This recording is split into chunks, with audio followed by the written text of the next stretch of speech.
I am Michele Morrow, and I'm running to be the next state superintendent of public instruction. I am a mom of 5, and I have experience in public, private, and in homeschooling. I have been an educational advocate, traveling around the state for the last 5 years, fighting to protect our children, fighting to get back to the basics of education. And I will tell you, I am doing this, why? Because I believe that the biggest threat to our constitutional republic is the indoctrination happening right now in the public educational system in North Carolina.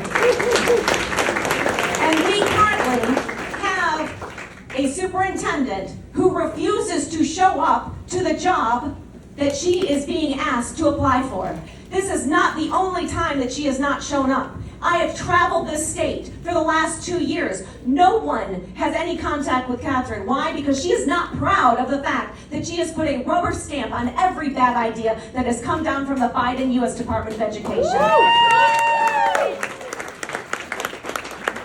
I tell you what, I'm going to stand, I'm going to be a firewall between DC and NC. You know what my opponent has done? She just invited DC down here to Raleigh to have a fundraiser for herself. Well, I tell you what, I work for you, the people, not for DC. And I'm going to tell you, what I have done, I have fought. I actually have met with the public. I've spoken at countless board meetings, committee meetings, to the public, thousands of North Carolina citizens, and I'm hearing the same thing. But you know what we did? We went and we brought legislation to our elected officials so that we could get the Parental Bill of Rights passed, so that we could get men out of women's sports. Do you know that as a nurse, I fought to stop the masks on our children, to end any vaccine mandates, and I fought to also, to stop the medical abuse of puberty blockers, hormone replacement therapies, and surgeries for children under the age of 18 here in North Carolina. I've already done it from the outside. I want to do it from the inside.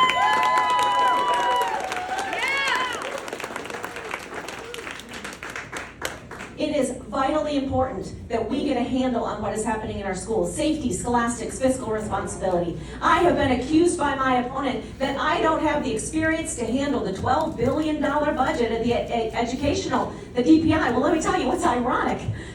Her DPI just failed the last 2 audits. That's right, ladies and gentlemen, $230 million of misappropriated funds. We don't know where it is. Supposed to be in the classrooms. Whoops. Missed that check. You know what else? She lost $157,000 from her DPI because they fell into an email scam. That's right, ladies and gentlemen. The other thing that will really turn your stomachs, and it does to all the teachers across this great state, is that she has chosen to give a 60% raise to selected DPI people who are already getting 6 figures, while our teachers are getting a measly 1 to 3% raise. That is criminal, and it's going to stop. Because under my administration, we're going to do an audit on day 1. We're going to figure out where that money is going. It's going to start in the classroom and then get to the boardroom, not the other way around. The other thing that I'm going to do, I'm going to bring civics back. Our children are going to understand the blessing, the privilege it is to be a citizen of the greatest country in the history of the world.